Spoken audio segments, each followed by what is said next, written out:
자, 이 중에서 나에게 힘을 주는 건 무엇일까요? 떡볶이요. 3번이랍니다. 3번. 안녕하세요.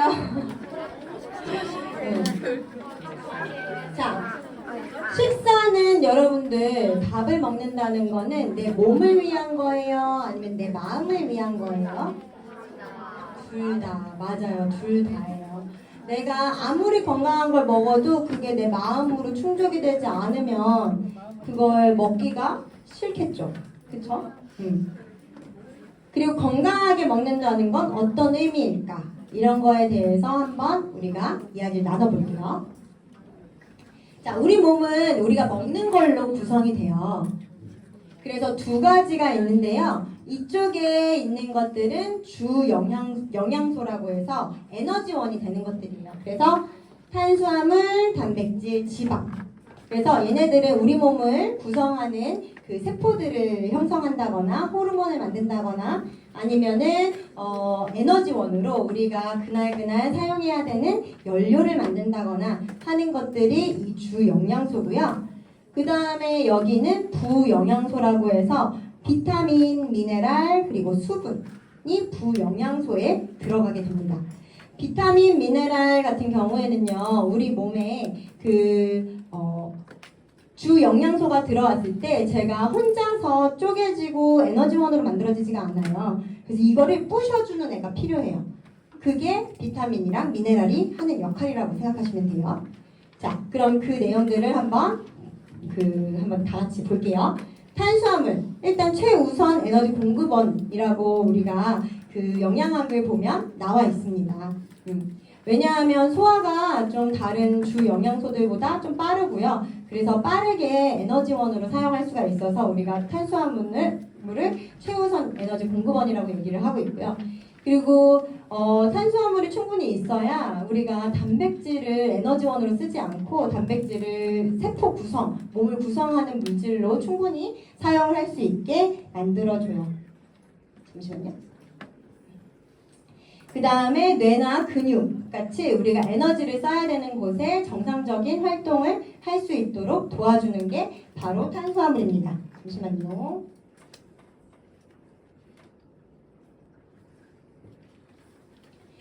그리고 1g당 4kcal라고 하는 열량을 발생하게 돼요. 여기까지는 자연스럽게 다 아는 내용이시고요. 그 다음에 그러면 우리가 탄수화물을 그럼 탄수화물 우리 몸에 필요한 거네. 맞아요. 우리 몸에 필요한 거예요. 설문지에 보니까 어떤 어머님께서 탄수화물 먹어야 되나요? 안 먹어야 되나요? 아니면 얼마나 먹어야 되나요? 이런 것들에 대해서 궁금하다고 질문을 올려주셨는데요. 탄수화물은 우리 몸에 꼭 필요한 거예요. 그렇기 때문에 먹어줘야 되는데 무엇을 먹느냐가 굉장히 중요하겠죠. 그래서 단순 탄수화물이랑 복합 탄수화물 이렇게 두 가지로 나눠져 있다고 보시면 되는데요. 단순 탄수화물은 이제 포도당, 과당 이런 거, 과일에 있는 것들 그런 것들이 달달한 맛을 내기도 하고 이런 것들은 특히 과당이라고 하는 과일에 들어있는 당류는요. 우리가 바로 간으로 가게 돼요. 그래서 소화를 거치지 않고 바로 간으로 가서 간에 과일을 너무 많이 먹잖아요. 그럼 간에 무리를 줘요. 간이 그거를 다 이렇게 분해해서 해독해서 내보내야 되기 때문에 그래서 과일을 너무 많이 먹었을 때에는 좀 무리가 있다. 그러니까 과일로 한 끼를 때운다라는 거는 하지 말아라 라는 거죠. 과일이 안 좋은 건 아니지만 그리고 설탕, 그 다음에 유당은 우유에 들어있는 당분이에요. 그래서 유당불내증이라는 거 들어보셨나요? 우유를 소화시키지 못하는 사람들이 그 유당을 소화시키지 못하는 사람들이라고 보시면 돼요. 그래서 설탕이나 유당 같은 경우에도 빠르게 소화되고 흡수되면서 단맛이 있고 이거 같은 경우에도 혈당 스파이크를 만드는데 일조를 하는 구성 물질이라고 생각하면 돼요.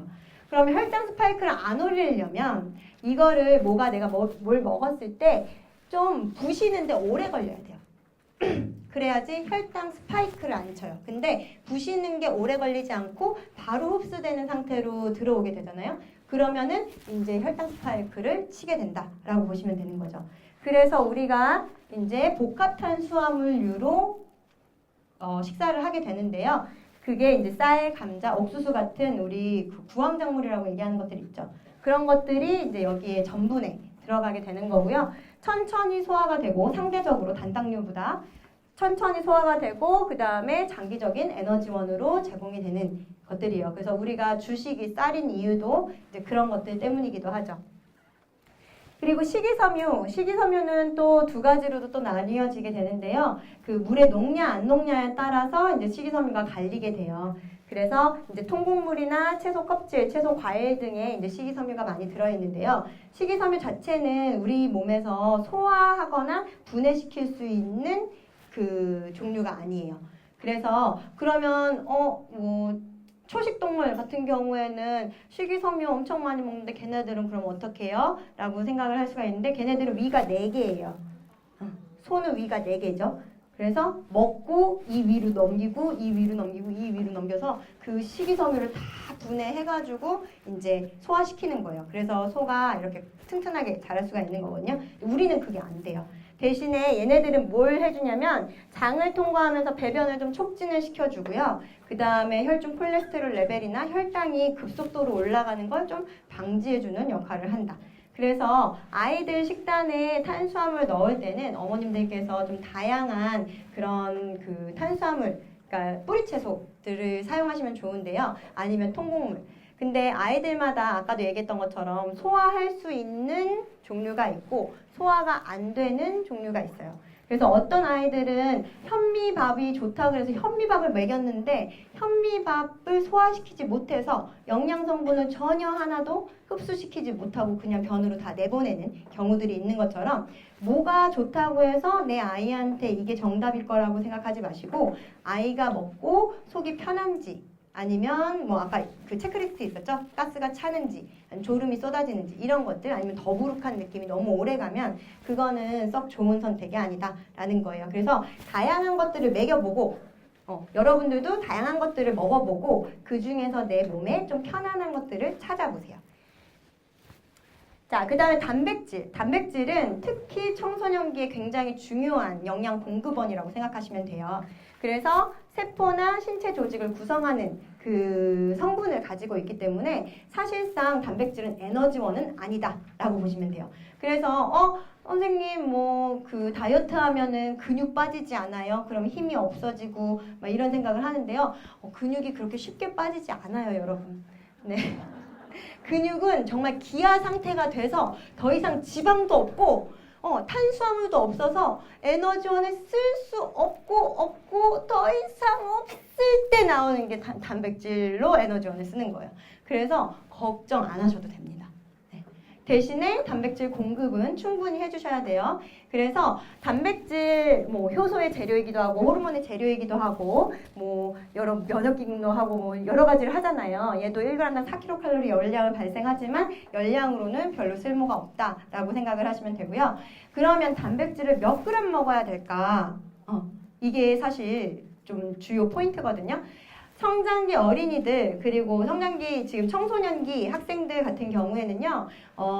내 몸무게의 1.2배 정도 먹으면 돼요. 그램수로. 근데 킬로그램이잖아요. 근데 그걸 그냥 그램으로 바꾸면 돼요. 그럼 예를 들어서 내가 뭐 40kg다 라고 얘기를 가정을 한다고 하면 40kg인 아이들은 하루 1일 단백질 섭취량이 한 40g에서 50g 정도. 좀 많으면 60g. 남자 학생들 같은 경우에는 좀 더 많이 섭취하는 게 좋아요. 그래서 그렇게 먹는다라고 생각을 하는 거예요. 그럼 단백질 50에서 60g 좋아. 그러면 뭘 어떻게 먹어야 되지? 그렇죠. 보통 소고기나 이제 고기류, 소고기, 닭고기, 돼지고기 같은 경우에는 100g당 20g 정도가 담겨 있어요. 100g을 먹는다고 100g 다 단백질이 아니라 100g 중에 20g 정도만 단백질이에요. 그러면 내가 하루에 3끼를 먹는데 그 중에서 이제 점심 잘 먹을 거고 저녁도 있고 아침도 있으면 이때 그걸 좀 나눠서 먹는 거죠. 그래서 점심 때는 한 고기 100g에서 150g 정도를 먹고 그땐 소화가 잘 되니까 앞에 뭐 콩이나 뭐 두유 같은 걸 먹는다거나 아니면은 요즘에 두유도 배지밀, 삼육두유 이런 거 말고요. 그런 것들 안 좋은 거 많이 들어가잖아요. 그런 거 말고 진짜 서리태 가른 물 뭐 이런 것들 그런 두유 팔죠. 좀 맛은 좀 없지만 네, 맛은 좀 없죠. 네, 맛은 없는데 그거 말고 저는 그래서 제가 갈아 먹어요. 네, 그렇게 먹거나 아니면 콩밥 해주거나 아니면은 그런 사골 국물에다 콩 같은 거, 병아리 콩 같은 거 넣어서 끓여가지고 스프처럼 먹는다거나 뭐 이런 식으로 콩을 좀 섭취해준다는 거나 아니면 두부도 아주 좋은 거고 그 다음에 해산물 이런 것들도 굉장히 좋은 그 단백질 공급원이 될 거예요.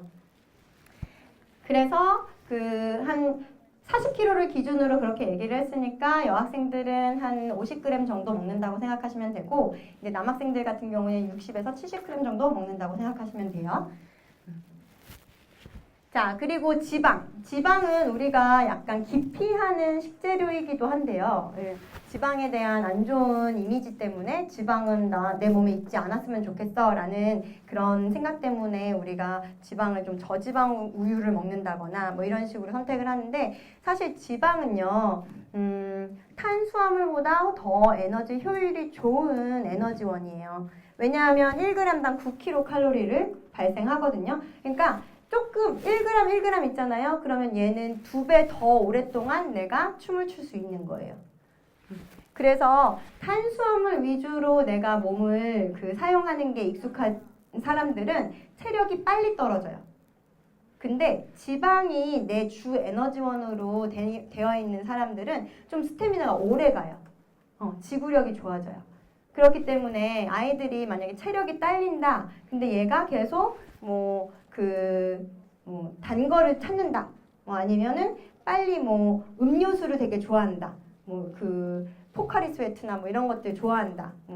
토레타 이런 거. 그런 거 좋아한다는 얘기는요. 지금 에너지 공급원이 탄수화물 위주로만 돌아가고 있다라는 얘기예요.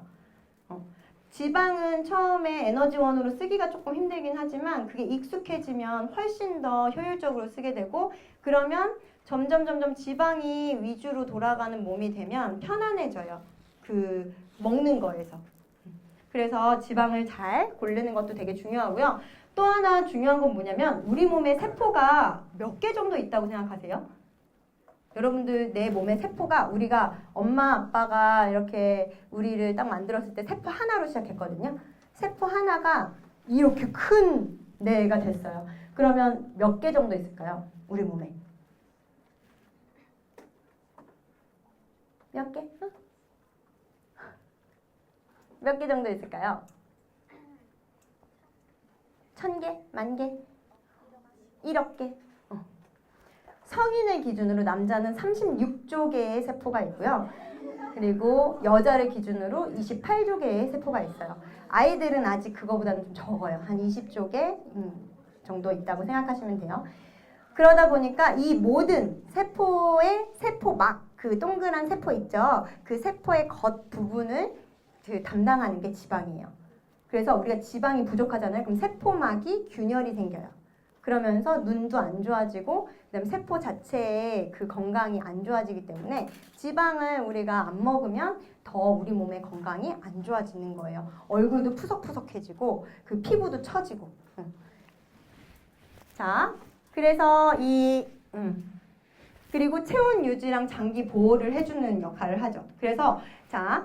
어떤 사람이 선생님 저 너무 살쪄가지고 이거 살 빼야 돼요 라고 하는데 그 아이의 식단을 봤을 때 선생님 저는요 저지방으로만 먹고요 기름기는 하나도 안 먹고요 다 야채도 쪄서 먹고요 다 그런데 가끔 저 초콜릿 좋아해서 초콜릿 1개씩 2개씩만 먹고요 그리고 입 심심하면 하리보 젤리 조그만한 거 한 팩 있거든요. 그거 1개 주워 먹고요. 그거 이만큼 1g도 안 되잖아요. 이거 먹는다고 뭐가 내 몸무게가 1kg가 느는 건 말이 안 되잖아요. 이렇게 생각을 할 수 있지만 너무 저지방으로 먹고 너무 탄수화물 위주의 식단으로 가버리면 그 남은 탄수화물들이 다 지방화가 돼요. 그러면서 지방으로 축적이 되기 때문에 살이 안 빠지는 거예요. 난 분명히 적게 먹었는데 살이 안 빠진다. 그럼 지금 식단의 확인이 필요하다라고 보시면 돼요. 자, 그리고 기름은 우리가 오메가3 들어봤나요? 오메가3 먹는 사람. 먹는 사람도 있고 자 오메가6라고도 있는데요. 오메가3랑 오메가6는 우리 몸에 반드시 필요한 지방 성분이라고 생각하시면 됩니다. 자, 오메가3는 혈압을 낮추는 역할을 하고 오메가6는 반대, 혈압을 상승시키는 역할을 해요. 그러면 고혈압이면 안 되니까 오메가6는 안 먹어야 되는 거 아니야? 라고 생각하지만 내가 너무 저혈압인 사람은 오메가6가 필요하겠죠. 혈압을 올려줘야 되는 기능이 있으니까.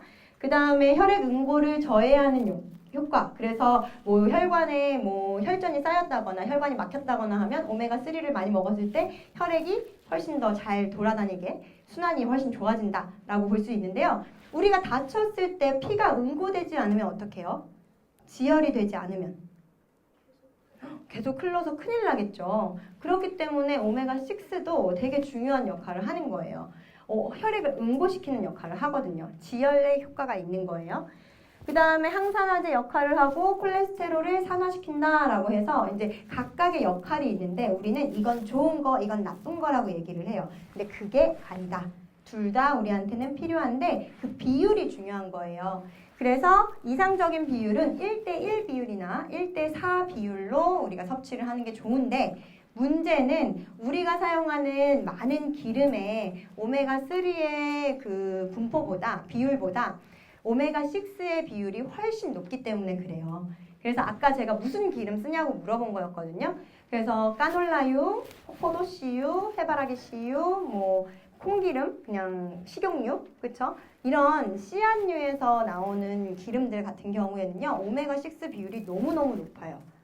그래서 그거를 안 좋다라고 하는 거예요. 근데 우리가 식당에서 밥을 먹게 되면, 외식을 하게 되면 대부분 그런 기름으로 요리를 한 음식을 먹게 되거든요. 그렇기 때문에 자연스럽게 섭취량이 증가가 되는 거죠. 그래서 현대인의 식단은 지금 1대10에서 1대20까지도 분포가 돼요. 그래서 배달 음식이나 이런 것들을 많이 먹는다. 아니면 편의점에서 뭐 물 먹는다. 아니면 뭐 치킨을 많이 먹는다. 이럴 때에는 우리가 이 오메가6 비율이 너무 올라가기 때문에 건강이 안 좋아진다라고 보시면 돼요. 그래서 이 비율을 잘 맞춰주는데 우리가 일상생활에서 많이 사용하는 기름 중에서 오메가3 비율이 가장 높은 게 들기름이에요. 근데 들기름도 볶은 들기름 말고 그냥 일반 들기름 말고 생들기름이 가장 오메가3 비율이 높습니다. 그래서 내가 뭐 혈액순환이 좀 안 좋다거나 이럴 때에는 들기름을 한 스푼씩 아침에 먹는 것도 도움이 많이 되고요. 자, 그 다음 비타민은 에너지 생성. 그래서 우리가 그 탄수화물이나 단백질, 뭐 지방 이런 주 영양소를 먹었을 때 그걸 에너지로 만들어주는 역할을 하는 게 비타민이고 얘는 지용성이랑 수용성 이렇게 나타나요. 두 개로 나눠지게 돼요. 지용성은 이제 지방에 녹는 거, 기름에 녹는 거고 그다음에 수용성은 물에 녹는 거. 그래서 이 둘의 차이 둘 다 필요해요. 둘 다 잘 우리 몸에 그 밸런스를 잘 맞춰줘야 되는데 사실 비타민 B군이나 C군이 이제 안 좋아지잖아요. 결핍이 되잖아요. 그럼 되게 빨리 나타나요. 예를 들면 입이 헐거나 아니면은 뭐 혓바늘이 돋거나 그쵸? 이런 것처럼 바로바로 나타나요. 그렇기 때문에 우리가 그걸 챙겨서 먹을 수가 있는데 이제 지용성 비타민 같은 경우에는 잘 안 나타나요. 그런데 뭐 피부가 푸석푸석해진다거나 이럴 때에는 이런 부분들이 좀 없다라고 지금 좀 부족하다라고 생각하시면 될 것 같아요. 그래서 비타민을 잘 챙겨 먹어야 된다. A, D, E, K라고 하는 얘네들은 뭐 채소류 이런 거에 되게 많이 들어있어요. 그래서 당근 같은 경우에 당근에 비타민 A 많이 들었다는 얘기 들어봤어요? 그래서 당근, 지용성 비타민이 많이 들어있는 그 식재료들은 기름이랑 같이 요리를 했을 때 우리 몸에 흡수가 돼요. 그래서 당근은 쪄서 먹는 것보다 볶아서 먹는 게 더 좋고 토마토도 쪄서 먹는 것보다 볶아서 먹는 게 훨씬 더 좋다. 기름이랑 잘 어울리는 것들이에요. 그래서 그런 것들을 우리가 잘 이해하고 만들어 보시면 되고요. 그다음에 미네랄은 우리 뼈 건강, 그다음에 세포 건강들에 굉장히 많이 도움을 주는 그 필수 영양소인데요. 뭐 칼슘, 여러분들 지금 한참 키가 커야 되고 성장할 때이기 때문에 칼슘 섭취는 반드시 충분히 해주셔야 돼요. 근데 칼슘을 우유로 하면 안 되나? 라고 생각을 하시지만 우유는 칼슘이 그렇게 풍부하진 않아요. 그리고 그게 흡수가 된다는 보장이 없어요. 그런데 우유는 특히 뭐 그냥 일반 우유 같은 경우에는 항생제 이슈도 너무 많이 있고 그 다음에 성장 호르몬 이슈도 많이 있기 때문에 아이들한테는 저는 우유는 추천하지 않아요. 그 대신에 이제 멸치, 그쵸? 멸치나 아니면 뼈째 먹는 생선들 그리고 또 고기류에도 칼슘이 많이 있거든요. 소고기나 이런 데 미네랄이 풍부하게 들어있기 때문에 그런 것들을 좀 사용해 주시면 될 것 같고요. 그 다음에 여기 마그네슘 같은 경우에는 우리가 그 근육을 되게 많이 쓰잖아요. 그쵸? 다리 엄청 많이 쓰잖아요. 그런데 마그네슘이 부족하면 근경련이 생겨요. 그렇기 때문에 마그네슘도 충분히 잘 섭취를 해주셔야 돼요. 보면 견과류, 아니면 바나나, 시금치, 그 다음에 다크초콜릿. 다크초콜릿이라고 하는 거는 여러분들 그냥 조금 쓴 초콜릿 말고요. 정말 써서 못 먹을 정도로 다크한 초콜릿이 다크초콜릿이에요. 그래서 99% 이상인 것들, 98%, 99% 이런 것들이 다크초콜릿이라고 생각하시면 돼요. 그 다음에 칼륨, 뭐 나트륨, 특히 나트륨 같은 경우에는 우리 몸에 되게 필요해요. 근데 저염식이라고 해서 많이들 한참 건강하게 먹으려면 우리나라 뭐 된장, 뭐 김치 이런 것들이 너무 짜기 때문에 저염식을 해야 된다라고 한 경우들이 있었거든요. 근데 그렇지 않습니다. 우리 몸은 소금물로 되어 있어요. 0.9%의 소금물로 되어 있어요. 그래서 한 1% 정도 소금이 들어가 있다라고 생각하시면 돼요. 눈물 짜죠? 그치? 눈물 짜죠? 땀 짜죠? 짜요. 그래서 우리가 소금을 부족하게 먹게 되면 그때부터 몸에 이제 그 문제들을 이제 몸에 문제들이 발생되게 되는 거예요. 저 그때 몸 안 좋아서 5일 동안 단식했다 그랬었잖아요. 그때 소금물만 먹었는데 하루는 소금을 충분히 먹었어요. 그때는 잠을 잘 잤거든요. 근데 그 다음날 그렇게 그냥 막 먹고 싶지도 않고 그냥 계속 누워 있어가지고 잘 안 챙겨 먹었더니 밤에 잘 때 온몸에 저리고 온몸이 막 그 근육 이게 막 발가락이 갑자기 이렇게 뽀덕뽀덕 이렇게 되더라고요. 그리고 심장이 막 갑자기 막 엄청 뛰고 그래가지고 소금을 이렇게 티스푼으로 막 먹었어요. 그리고 나서 잠이 들었거든요. 그것처럼 소금은 굉장히 우리 몸에 중요한 역할을 하게 됩니다. 그 다음에 뭐 철분, 그 다음에 아연, 셀레늄, 황, 크롬 이런 것들이 이제 우리 몸에서 되게 중요한 역할을 하는 미네랄이다라고 보시면 돼요. 그러면 이런 것들은 우리가 여기 어머님들 여기 풍부한 식품들 제가 정리를 해놨거든요. 요거를 한번 보시면 좋을 것 같아요. 그래서 어떤 것들을 우리가 잘 조화롭게 해줘야 되는지 그런 것들을 좀 생각해서 챙겨주시면 도움이 될 것 같고요. 특히 브라질 너트는 아시는 분들은 알겠지만 너무 많이 먹는 건 아니에요. 하루에 1개에서 2개 정도가 적절한 양이고 엄청 큰 너트류 있어요. 걔는 맛있다고 여러 개 먹을 필요가 없어요. 자, 그 다음에 수분.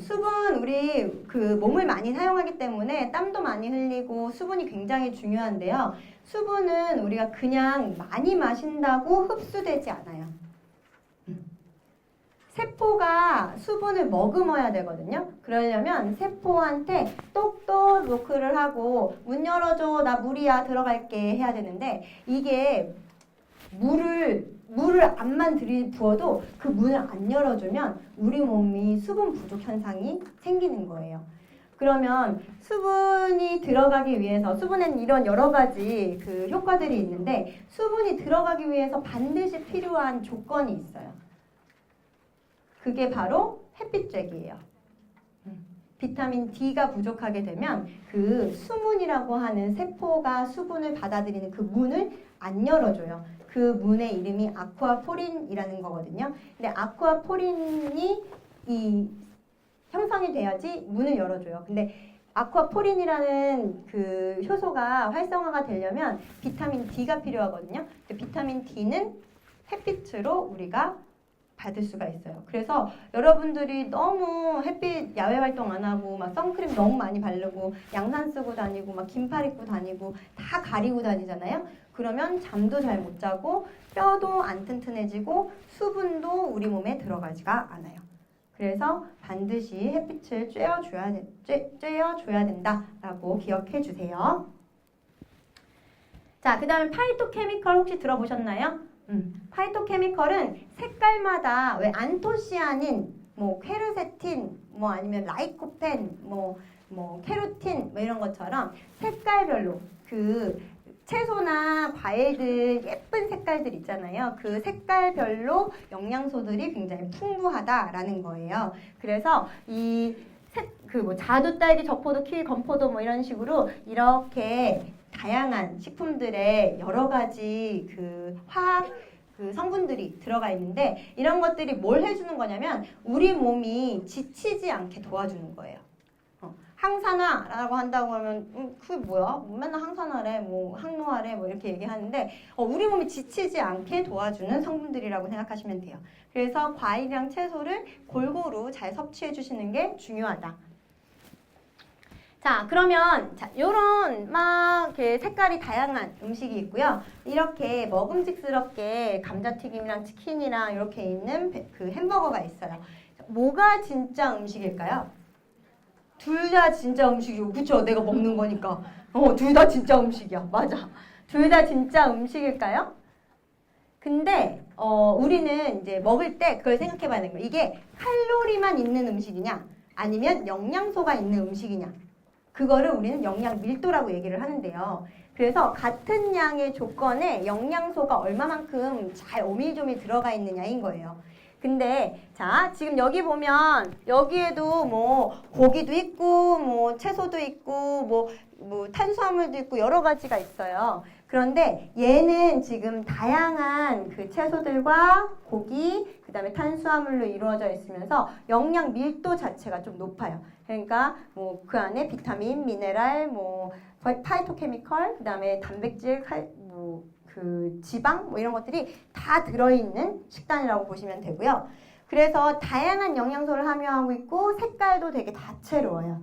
근데 이렇게 밀도가 낮은 식단이라고 하는 건 뭐냐면요. 대부분 밀도가 낮은 식단들은 고온에서 조리를 했어요. 햄버거 그릴에 구웠죠. 그 다음에 치킨 기름에 튀겼죠. 감자튀김 기름에 튀겼죠. 그쵸? 베이컨도 바짝하게 익히려면 막 거의 태우다시피 해야 되죠. 이렇게 고온에 그 조리를 하잖아요. 그러면 기존에 갖고 있던 영양소들을 다 파괴해버려요. 그리고 남는 건 칼로리만 남게 되는 거예요. 그러면 아무리 햄버거를 막 칼로리 1000칼로리, 뭐 1500칼로리 해서 그만큼을 먹는다고 하더라도 내 몸에 남는 건 하나도 없는 거예요. 그래서 빈 영양소라고 우리가 얘기를 하게 되거든요. 그러면 우리 몸은 지금 비타민도 필요하고 미네랄도 필요하고 여러 가지가 필요한데 걔네들은 없고 그냥 에너지 양만 축적을 시키게 되면 우리 몸은 에너지원을 제대로 사용하지 못하기 때문에 남은 잉여 칼로리는 다 지방으로 쌓이게 되는 거죠. 그러니까 우리는 밀도 높은 식단을 구성을 해야 된다라는 거예요. 그래서 우리가 한 끼 권장 식사 비율이에요. 그래서 탄수화물 40%, 그 다음에 단백질, 지방은 25% 정도씩, 그리고 나머지는 비타민, 미네랄. 그래서 채소랑 그 과일 같은 것들로 채워주시면 되는데요. 이렇게 하면 좀 난감하죠. 그래서 이렇게 한 접시가 있다고 생각을 하시면 이 중에서 반은 채소로 채워주시는 거예요. 잎채소, 녹황색 잎채소. 반은.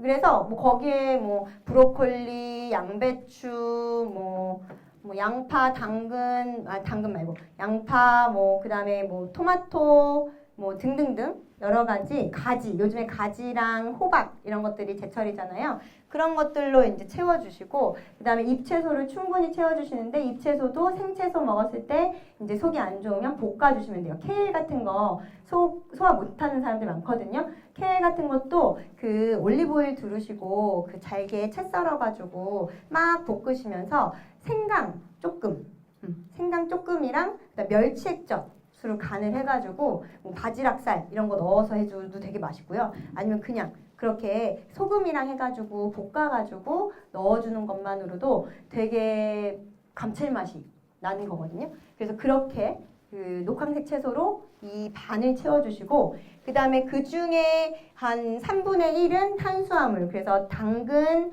그 다음에 호박, 그 다음에 뭐 현미밥 아니면 잡곡밥 이런 것들로 채워주시고, 그 다음에 고기, 아까 얘기했던 것처럼 한 끼에 100g에서 150g 정도 이제 넣어주신다고 생각하시면 되고, 그 다음에 지방은 이제 소스로 해주셔도 되고, 아니면 조리를 할 때 충분히 사용을 해주시면 돼요. 그래서 뭐 아이들이 그냥 현미밥 먹기 싫어한다 그러면은 볶아서 해주시면 돼요.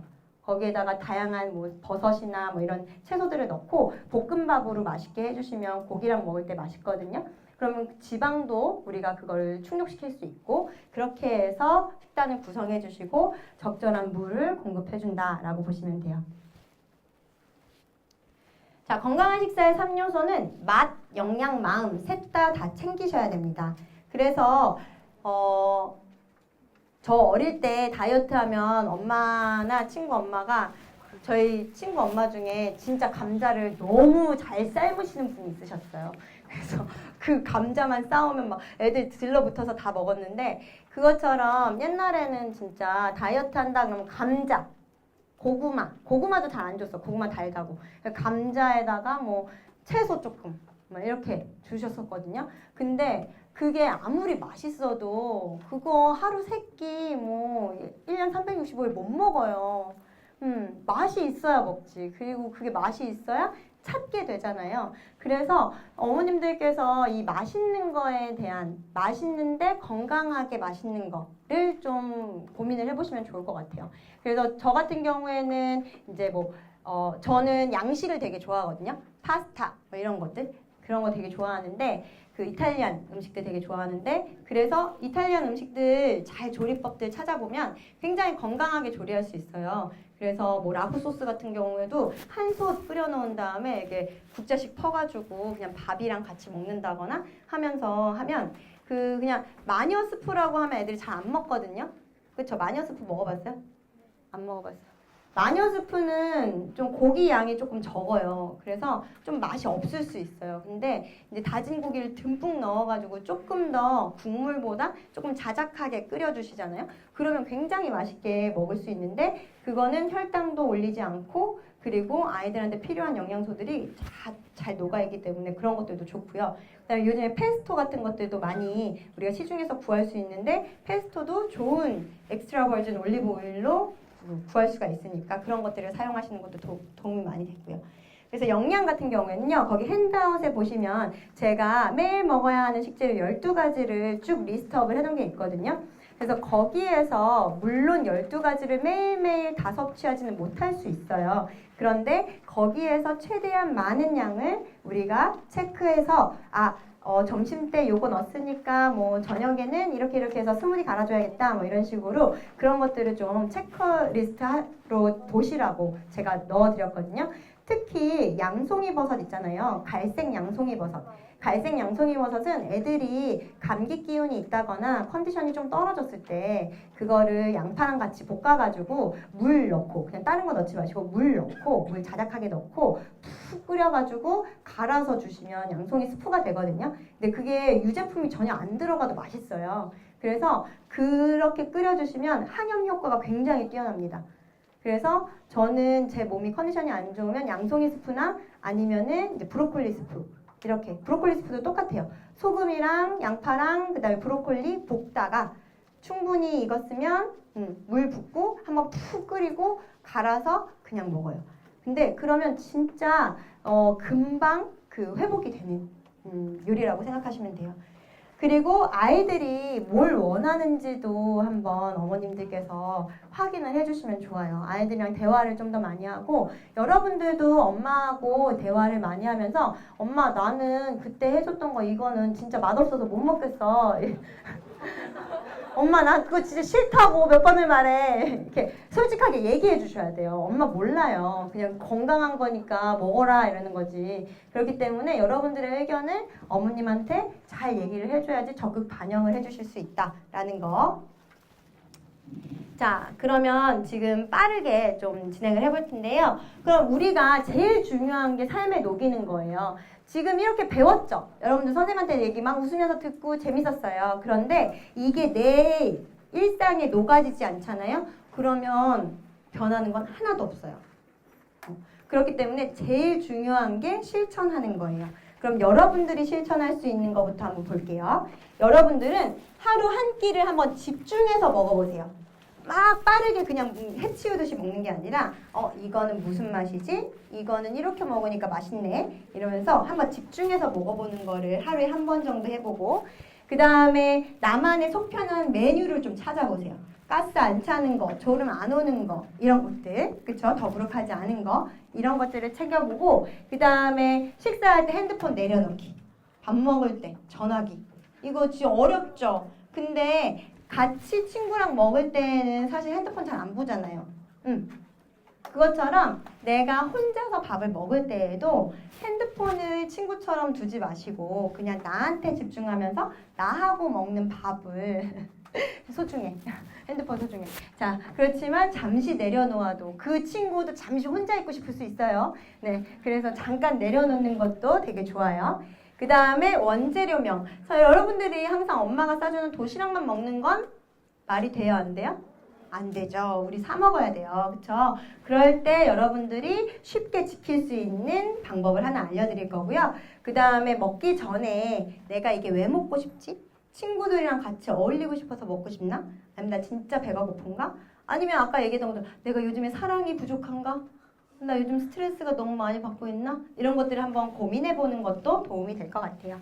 그래서 원재료명은 이렇게 라벨이 여러분들 그 다 붙어 있어요. 그 병이나 과자나 여러 가지에. 그럼 거기에 원재료명이라는 게 있거든요. 그럼 여기에 뭐가 들어있는지 쭉 써 있는 거예요. 그럼 아까 선생님이 얘기했던 것처럼 식용유 안 좋다 그랬죠? 식용유 들어가 있는 거 웬만하면 안 먹는 거예요.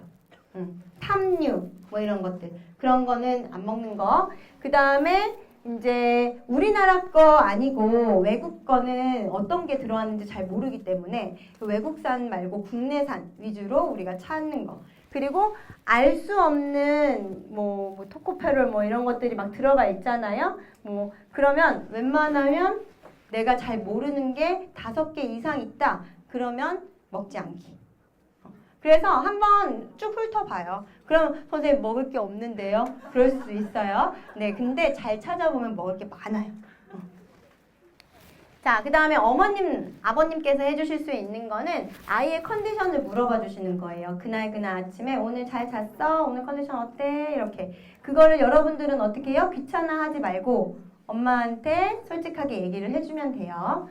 자, 그 다음에 아이의 기분이랑 소화 상태를 확인해 주시는 거. 그래서 뭐 화장실을 잘 가는지, 뭐 아니면은 얘가 오늘 기분이 안 좋은지, 뭐 잠을 잘 잤는지 이런 것들을 좀 모니터링 해주시고, 아이에게 자율성 주는 거. 아까 얘기했던 것처럼 하지마, 안 돼, 그거 아니야 라는 얘기를 많이 하면 아이들은 그것만 더 집착하게 되고 더 하게 됩니다. 그래서 그냥 믿고 맡겨주세요. 대신에 규칙만 같이 만드는 거예요. 그러면 아이들이 먹는 것도 조절하고요. 그 다음에 미디어에 노출하는 것도 조절해요. 아이들 되게 똑똑해요. 그래서 그걸 믿고 자율성을 반드시 주세요. 그리고 함께 식사 메뉴를 정해보는 거. 일주일에 한 번 정도는 엄마 나 이거 진짜 지난번에 너무 맛있었으니까 같이 한번 해보자. 아니면 엄마 나 이거 먹고 싶은데 이거 만들 수 있어? 뭐 이렇게 하면서 여러분들도 좀 적극적으로 먹는 거에 참여를 해보세요. 그리고 어머님께서, 아버님께서 먼저 건강한 생활 습관을 보여주셔야 아이들이 따라옵니다. 그래서 아까 청소년기에 엄마의 일관되지 않은 행동과 말 때문에 아이들이 힘들어한다 그랬잖아요. 그래서 엄마가 잘 지켜서 엄마 몸이 좋아지는 걸 보면 아이들이 엄마가 저거 해서 좋아졌네 하면서 같이 하게 돼요. 그래서 그런 것들을 같이 해주시면 되고, 건강한 식재료를 교체하기, 그거는 뒤에 제가 핸드아웃 뒤에 장 보는 리스트들 좀 적어놨거든요. 그래서 거기에서 좀 구매를 하면서 좀 관심을 가져보시면 될 것 같고, 그리고 여기에는 이제 식용 오일, 엑스트라 버진 올리브 오일이나 아보카도 오일을 사용하시는 걸 좀 추천드리고요. 그 다음에 기버터나 코코넛 오일은 향이 좀 독특해서 이건 싫어하시는 분들이 있거든요. 근데 올리브 오일이나 이제 아보카도 오일 이런 것들은 엑스트라 버진이라고 적혀 있는 거. 그리고 이제 점점 관심이 가시면 조금씩 더 뭐 산도가 더 낮고 뭐 이런 것들을 찾으시면 조리 오일로도 충분히 활용하실 수가 있어요. 그 다음에 식재료는 유기농이나 친환경 이런 것들로 구매를 해주시고요. 어쨌든 농약을 친 거는 모양은 예쁘지만 그 농약을 내가 내 몸에 넣는 거기 때문에 그 아무리 제거를 한다고 해도 제거가 되지 않아요. 그래서 무농약 혹은 유기농으로 구매를 해주시고요. 그 다음에 건강한 육류, 뭐 동물 복지, 뭐 자연 방사 뭐 이런 것들, 그 다음에 소고기도 한우보다는 목초우 이런 것들을 사용하시는 게 훨씬 더 좋아요. 그리고 드레싱 같은 거 만들어주는 거 이런 것들도 드레싱 만들기 뭐 건강한 드레싱 이런 거 유튜브나 이런 데 찾아보시면 되게 쉽게 많이 만들 수 있거든요. 그래서 굽는 거보다는 볶거나 찌는 거 이런 것들을 해주시고 다채로운 색깔을 사용해서 아이들이 좀 더 음식에 관심을 가질 수 있게 해주시면 좋을 것 같아요. 선생님들께 이제 부탁드리는 거는 일단 긍정 언어 사용해 주시는 거. 이거 되게 생각보다 어렵거든요. 저도 되게 어려워요. 되게 어려운데 그래도 한번 고민을 해보시면서 아이들이 못하는 거보다 잘하는 거에 조금 더 힘을 실어주시고 그리고 아이들이 좀 저 같은 경우에 키가 작은 거. 키가 작잖아요. 이거는 제 단점이 아니라 제 특성이에요. 그래서 키가 작기 때문에 저는 빠른 움직임을 굉장히 잘했어요. 돌고 뛰고 빠르게 움직이는 거 되게 잘했어요.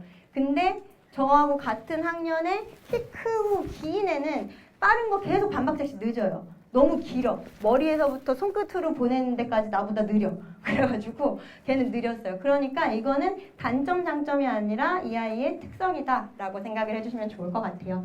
그리고 휴식이랑 영양의 중요성 반드시 선생님들께서도 숙지하고 계시고 아이들한테도 충분히 쉬었는지 이런 것들 좀 물어봐 주시고 그 다음에 체중보다는 신체 사이즈나 인바디를 재주셨으면 좋겠어요. 그래서 몸무게 숫자보다 왜냐면 아이들이 무대에 올라갔을 때 내가 몇 킬로 나가는지 이렇게 붙이고 나가는 거 아니잖아요. 그렇기 때문에 그거보다는 사실 실질적으로 보이는 다리 두께나 허리 둘레나 팔뚝이나 이런 두께들이 더 중요한 그 기준이 되는 거거든요. 그렇기 때문에 사실상 이제는 더 이상 체중을 재지 않아요. 다른 그 무용과학 논문이나 이런 데서도 신체 사이즈를 잴 때 인바디 체크를 하거나 아니면은 그 신체 둘레를 재서 그 사람들을 그 연구를 하거든요. 그렇기 때문에 체중계 말고 인바디라든지 아니면 이런 줄자를 이용해서 이제 체크를 해주시면 훨씬 좋을 것 같아요.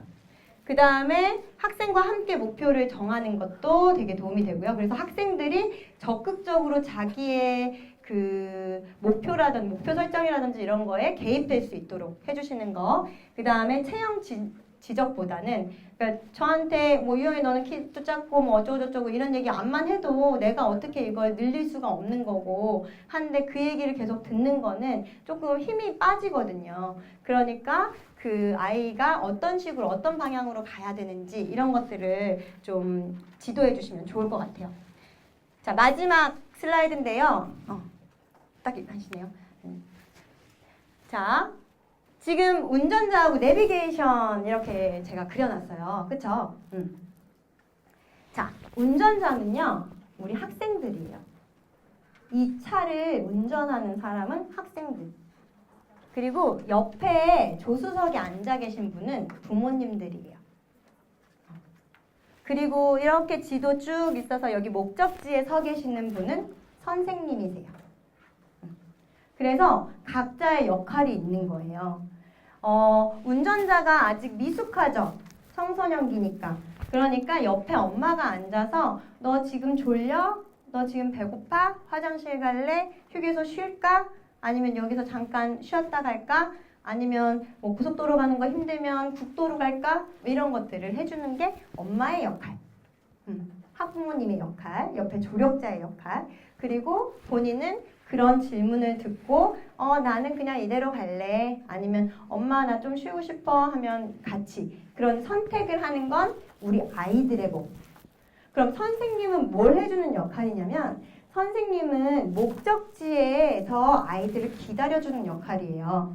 그러면 선생님들이 해주시는 거는 애한테 이제 전화를 하는 거죠. 너 지금 어디까지 왔니? 지금 서울 와야 되는데 지금 대전이니? 뭐 대구니? 이거 물어보는 거예요. 너 몇 시까지 도착해야 되는데 이거 빨리 와야 될 것 같은데. 그래서 아이가 가는 방향을 잃지 않고 그 방향으로 오게끔 계속 이끌어주는 건 선생님의 역할인 거예요. 그러면 이 역할 분담이 잘 되어 있잖아요. 그러면 우리가 다 같이 편안하게 갈 수가 있는데 이게 아이가 선택을 하려고 하는데 옆에서 대신 선택을 해주고 대신 결정을 내려주고 이렇게 하면서 아이 스스로 이거 뭐지? 하면서 이게 정신을 못 차리고 그냥 하면서 이렇게 가게 되면 어느 순간 아이들이 이제 그걸 못 견디고 이제 폭발하게 되는 거죠. 그러면서 운전자가 지금 제정신이 아니면 어떻게 돼요? 사고가 나겠죠.